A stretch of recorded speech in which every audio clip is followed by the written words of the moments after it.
Hey everyone, it's Larry. I'm here to help memorialize Rhett and contribute to this memorial today.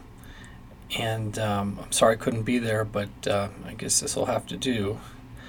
So I wrote something and I'd like to read it to you. In honor of Rhett Hunter, we are all here in deep sorrow as we remember and mourn our brother and friend Rhett Hunter.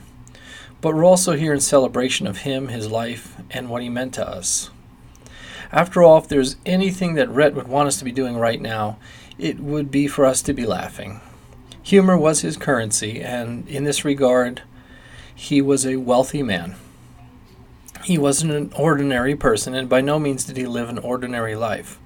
I knew when I first met him that I would never know another one quite like him. His sense of humor was epic, and back in the college days I was a frequent target of his jokes.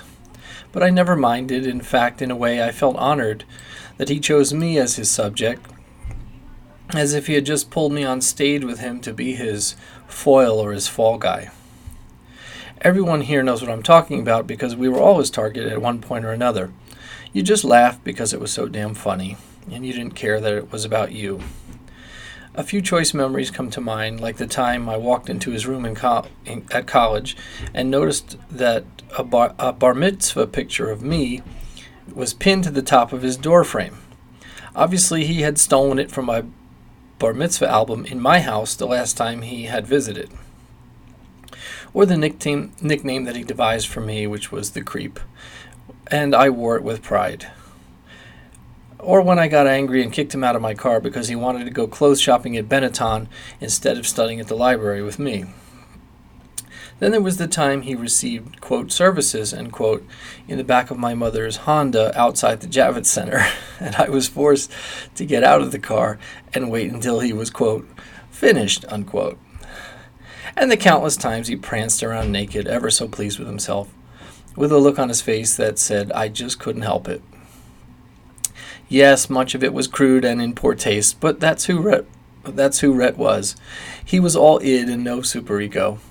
He was a unique and singular personality, and we were all drawn to him. We all wanted him to be our friend.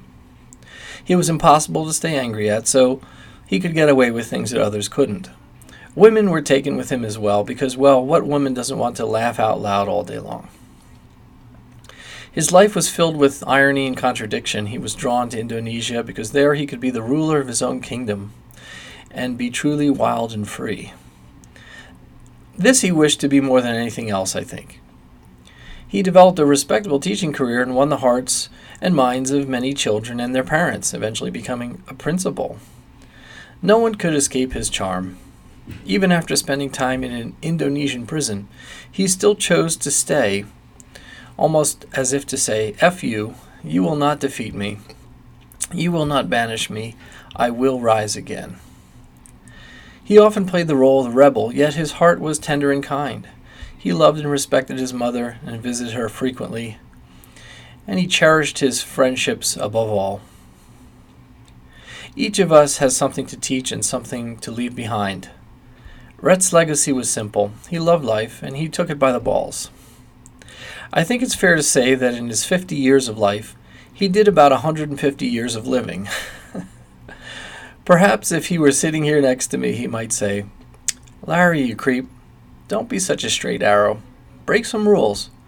Be the individual you want to be, not what others expect of you. Chart your own path. Live life. Live it like there's no tomorrow, because you just never know when that next tomorrow isn't coming.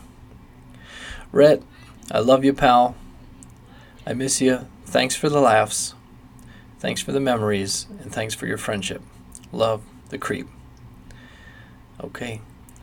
I hope to see you guys all again soon. Take care.